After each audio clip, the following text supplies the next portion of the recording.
朋友们好，欢迎来到江风奥妙。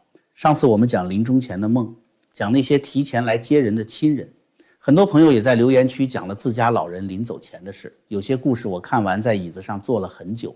今天我们往前再走一步，先请大家记住一个画面：1987年12月，河北唐山一间截瘫疗养院，两个从天津来的精神科医生拎着一叠问卷走进大楼。他们要问住在这里的人一个问题，一个在当时的中国几乎没有医生开口问过的问题。11年前的那个凌晨，房子塌下来，你以为自己死定了的那一刻，你看见了什么？这个问题问出去，收回来81份答案。这81份答案在将近40年之后，跟地球另一端一份最新的研究对上了。怎么对上的？对上了什么？听我慢慢讲。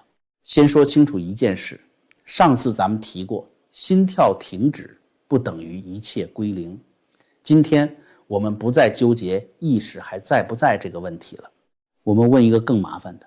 那些从鬼门关回来的人讲的故事五花八门，有人见耶稣，有人见奶奶，有人见一条狗，可是他们描述的那个空间，那个他们待过的地方，为什么开始互相对上了？人物各不相同，故事也不一样。可是当他们不用嘴讲，改用笔画的时候，有几种形状开始一次又一次的出现。咱们回到1987年的唐山，那间疗养院的走廊很长，病房里是一排排的轮椅和病床。住在这栋楼里的人有一个共同的身份：1976年7月28日凌晨3点42分，他们都被压在了塌下来的房子底下。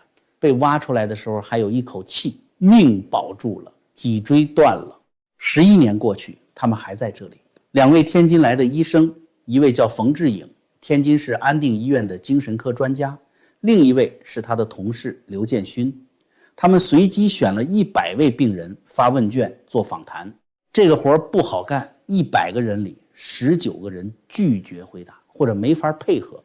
冯志颖多年以后接受采访，回忆过其中一幕：一位在地震里失去了妻子和孩子，自己高位截瘫的工人，访谈做到一半，突然冲他们喊起来：“我不回答你们的问题，过去的一切我都不愿意再想，我受不了这种刺激。”喊完，一把将床上的东西全部掀到地上。医生们没有追问，有些门人家不想开，你就别敲了。最后留在桌面上的是81份完整资料，43个男人，38个女人。这81个人里，只有5个人身体完全恢复了，剩下76个人终身截瘫，54人完全瘫痪，22人不完全瘫痪。也就是说，回答这些问题的人，绝大多数是坐在轮椅上，躺在病床上，一个字一个字告诉医生，那天我在废墟底下经历了什么。1992年，这份研究发表在《中华神经精神科杂志》上，统计出来的结果记录了整整40种现象。排第一的叫躯体陌生感，觉得这个身体不是我的了。81个人里 67.9% 的人有这个感受，超过半数的人还报告了这些：思维突然特别清晰，情感好像被抽走了，觉得整件事像一场梦，有一种正在走向死亡的感觉。奇怪的是，还有平静甚至宽慰。然后是那个大家最熟悉的全景回忆，一辈子的事像放电影一样过一遍，以及思维速度快的不正常。按照国际上通用的濒死体验量表，81人里有32人达到了标准，主要是认知型和超然型。论文里是统计，但冯志颖后来自己写过一篇普及文章，登在1993年的大众医学上，那里面保留了2位幸存者更完整的话。这2段话值得一个字一个字听。一位刘姓女子，地震那年23岁，房子塌下来砸中她的腰椎，从那天起她再也没有站起来过。她是这么说的：那个时候我的思路特别清晰，思维明显加快，一些愉快的生活情节像电影一样一幕一幕在脑子里飞过去。童年跟小伙伴嬉笑打闹，谈恋爱时候的高兴劲儿，厂里表彰我的那一天。大家听清楚了，一个23岁的姑娘压在废墟底下，命悬一线，他脑子里放的不是恐惧，是他这辈子最快乐的片段。他说，在得救之前那短短几十分钟里，他体验到了一种人生的幸福，一辈子头一回那么深地觉得活着真好。他后来一生坐在轮椅上，但他说每次想起废墟底下那个感觉，就更想好好活下去。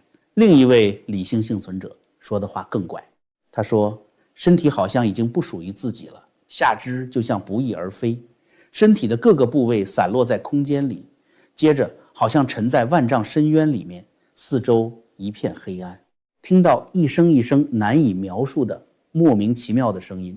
这种感觉持续了大概半个小时，然后他开始回顾自己短短的一生。用他自己的话说，那些回忆纯粹是一种意识流，根本不受大脑支配。根本不受大脑支配，这是一个唐山工人自己找出来的词。他没读过任何一本濒死研究的书，那个年代也没有这种书给他读。他只是觉得那半个小时里脑子里过的东西不是我在想，是他自己在放。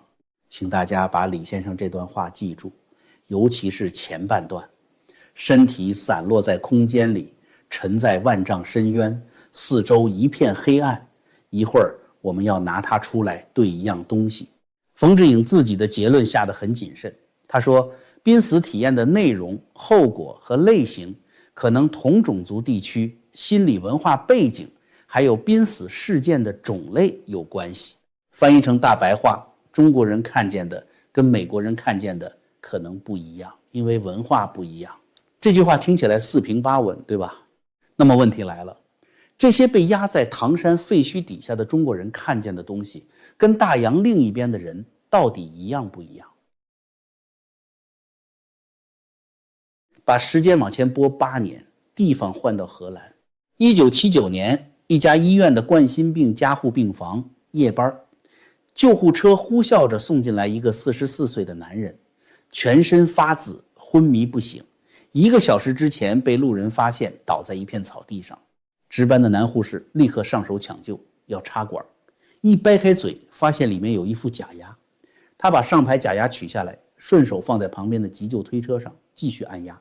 这一抢救就是1个半小时，心跳和血压才勉强回来，人还是昏迷的，转去了加护病房。在抢救的过程中，这个男人是什么状态？没有心跳，没有呼吸，脸色紫干，瞳孔对光没有像样的反应。用大白话讲，当时房间里任何一个人看他都是一个字：完了。1个星期以后，这个男人醒了。那位男护士推门进病房，例行查房。病床上的男人抬起头看了他一眼，开口第一句话是：我的假牙呢？是你拿走的，你把它放在那台推车上了。护士当场僵在原地。男人接着说下去，他描述了那个小房间长什么样，当时屋里有哪些人，那些人在干什么，谁站在哪个位置。然后他说了一句让人心里发沉的话：我当时特别害怕，因为我听见你们在说这个人情况很差，大概救不回来了，我怕你们放弃，我拼了命想告诉你们我还在，我还活着，可是我做不到。4个星期后，这个男人健健康康的出院了。他跟人说，经过这一趟，他不怕死了。这个案例后来被写进了心脏科医生劳梅尔团队2001年发表在《柳叶刀》上的论文里。《柳叶刀》全世界最顶级的医学期刊之一。不过话要说全，它是那项研究先导阶段里由那位护士报告的一个单一案例，不是什么双盲实验。批评的人从第一天起就讲，这是异事，是孤证。顺带提一句，这个领域里还有一个更有名也更有争议的案子，美国的潘雷诺兹，一位在低温停循环脑手术中报告了手术室细节的病人，但他听见和看见那些细节的时间点究竟是不是在完全停循环期间，吵了30年，到今天都没吵完。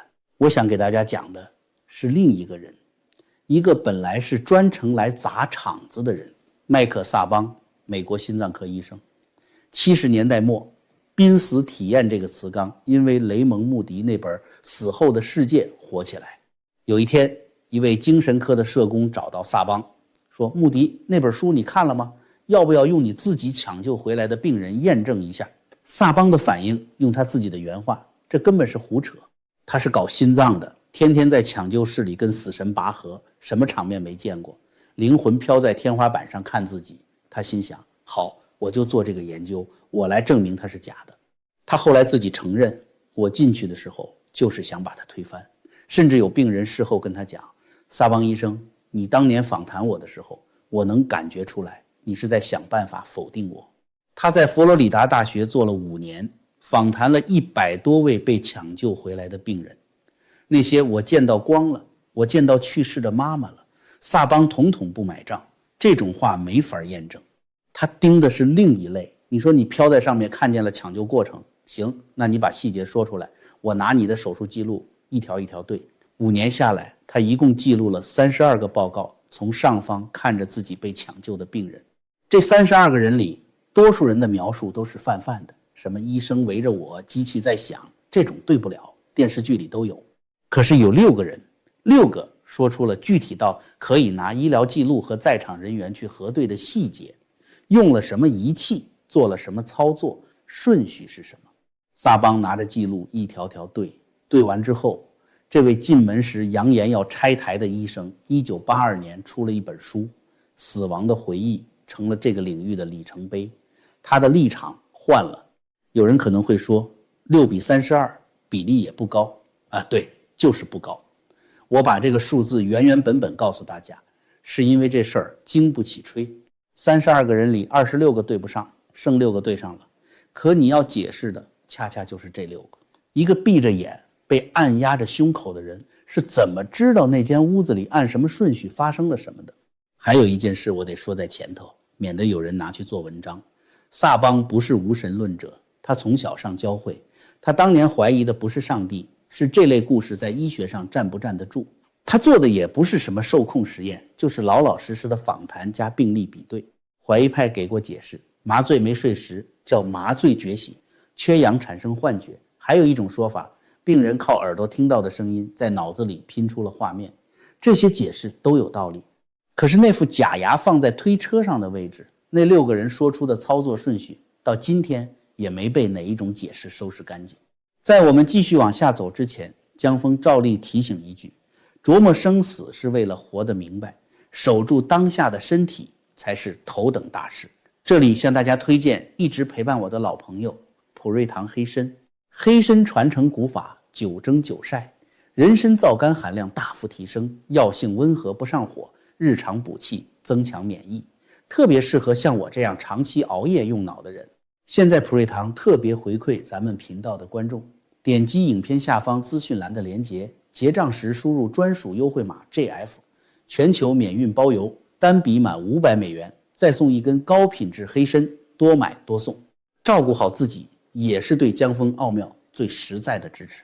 好，回来，接下来这一位是今天整期节目里我最放不下的一个人。前面讲的所有人，唐山的工人，荷兰的假牙先生，萨邦那6个病人，他们有一个共同点，他们都见过这个世界，他们知道什么叫颜色，什么叫亮，什么叫一个房间。那如果一个人从出生那天起就什么都没见过呢？90年代，美国康乃狄克大学的心理学教授肯尼斯·林恩跟研究者沙伦·库珀一起做了一件很少有人想到要做的事。他们专门去找盲人，问他们有没有过濒死体验。他们一共访谈了31位失明或者严重视障的人。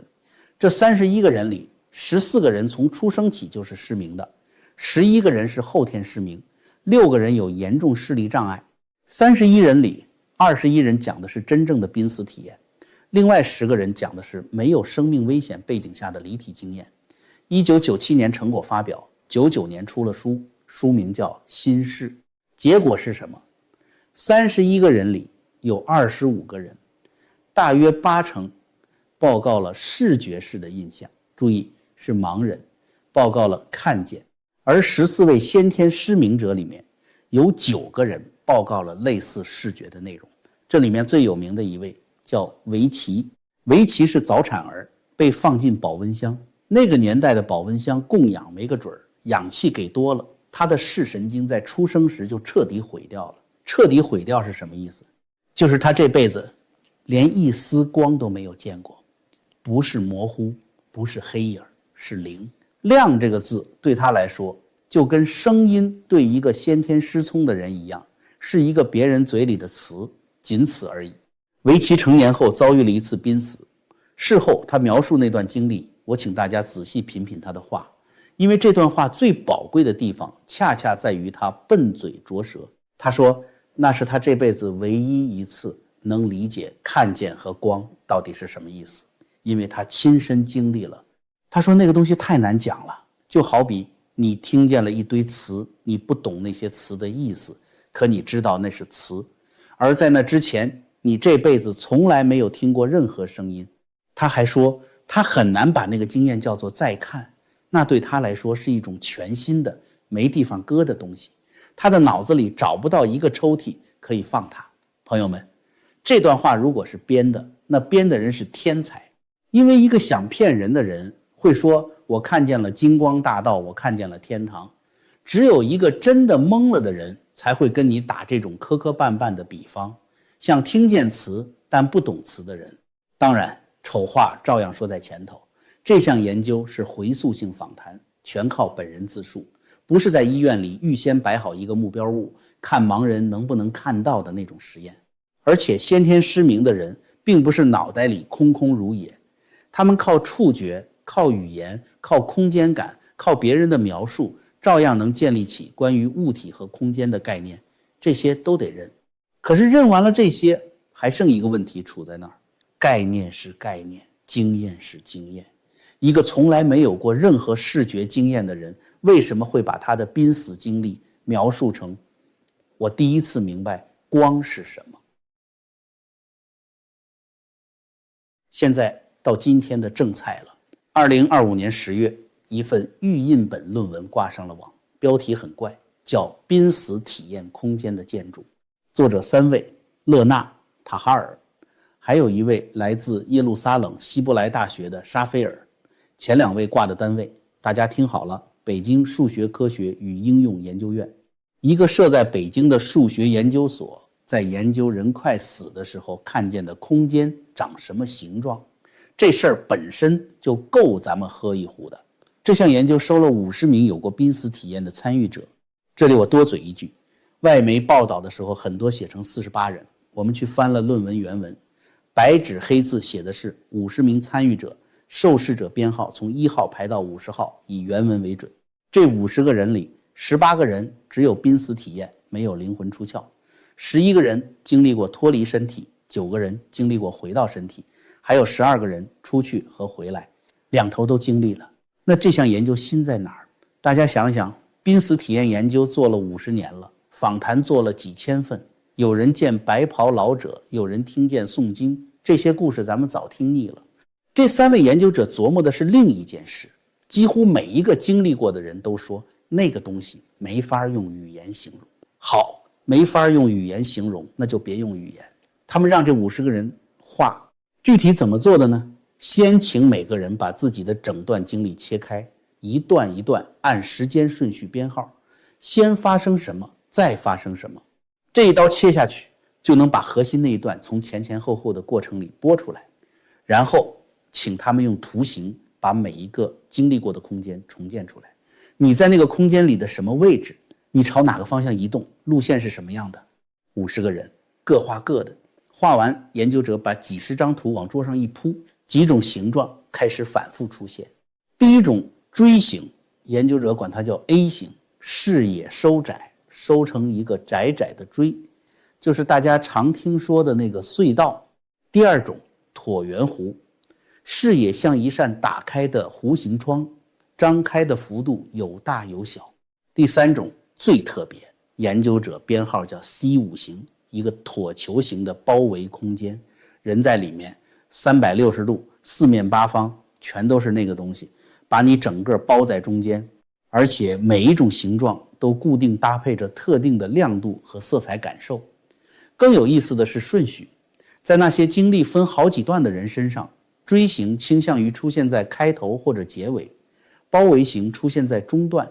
换句话说，这段经历好像有一个反复出现的走法，先是路，再是房间，再是路。记得唐山那位李先生的话吗？我再念一遍：身体的各个部位散落在空间里，接着好像沉在万丈深渊，四周一片黑暗。一边是2025年坐在荧幕前用鼠标画图的受访者，一边是1987年坐在轮椅上回答问卷的唐山工人，中间隔着38年，隔着8000公里，隔着语言、文化和一整个时代。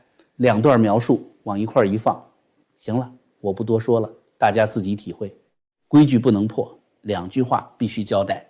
第一，这是预印本，还没有通过同侪审查，将来正式发表时细节可能会有调整。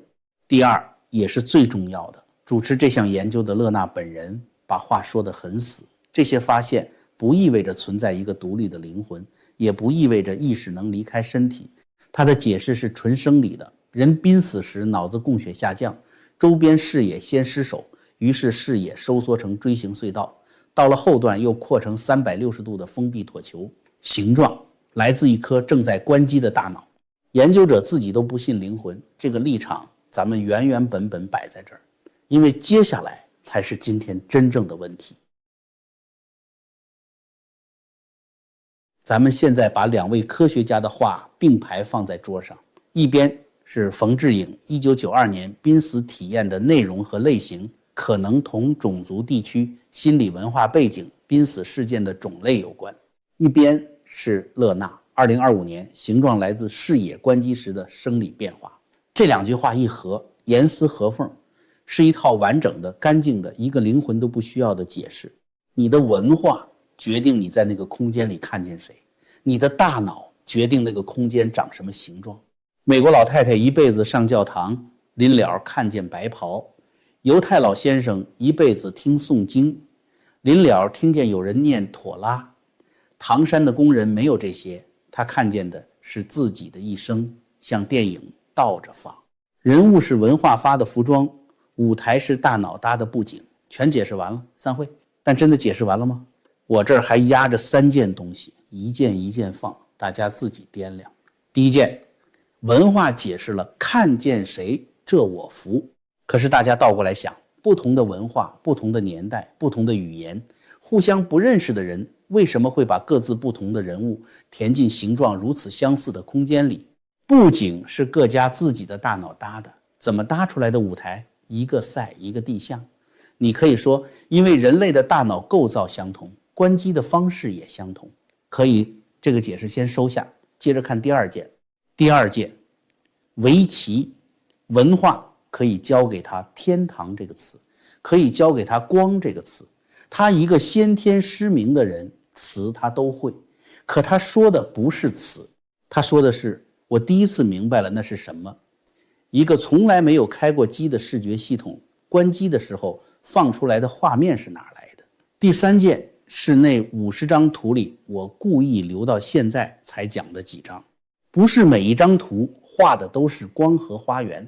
有一个人画的是一个黑洞，他说黑洞从远处看是黑的，可是走近了，那个光亮得让人看不清所有的颜色，但他知道颜色都还在。有一个人画的是一个多维的矩阵，无数的节点在好几个维度上互相连接。他说他有一种感觉，只要进入那个矩阵，想到哪里就能到哪里。还有一个人画的是一条隧道，可那条隧道是活的，完全漆黑，却泛着红彩，墙面有绿色和棕色的纹理，上面还有一条一条像血管一样的东西。朋友们，白袍文化给得出，妥拉文化给得出，地下宫殿文化也给得出，可是哪一本经书，哪一个文化给得出一条长着血管的隧道，给得出一个亮得看不清颜色的黑洞？这些东西不在任何一份文化的货架上，可它们的形状、锥形、隧道、包围跟其他40几个人画的是同一批。好，最后了，我们把今天所有的东西收进2张清单。第一张清单写的是他们看见的人，白袍，亡故的祖母，诵经的人，厂里表彰的那一天来接人的父亲。这张清单上81个唐山人，50个画图的人，荷兰的假牙先生，围棋，每个人的答案都不一样。第二张清单写的是他们经过的形状：锥形、隧道、张开的湖，把人整个包住的椭球，尽头的光。这张清单上同样的线条一次又一次又一次的出现。如果那张地图真的只是视野崩塌的时候一颗缺氧的大脑随手画出来的，那么一个从出生起就没有拥有过视野的人，他说的那个光是从哪里来的？今天的节目就到这里，如果你觉得这期内容值得，请一定点赞、订阅江峰奥妙，把节目转发给你关心的人。评论区照旧留给大家，你身边有没有人从那道门前折返过？他们回来以后说了什么？写下来，那些都是无比珍贵的记录。我们下期再见。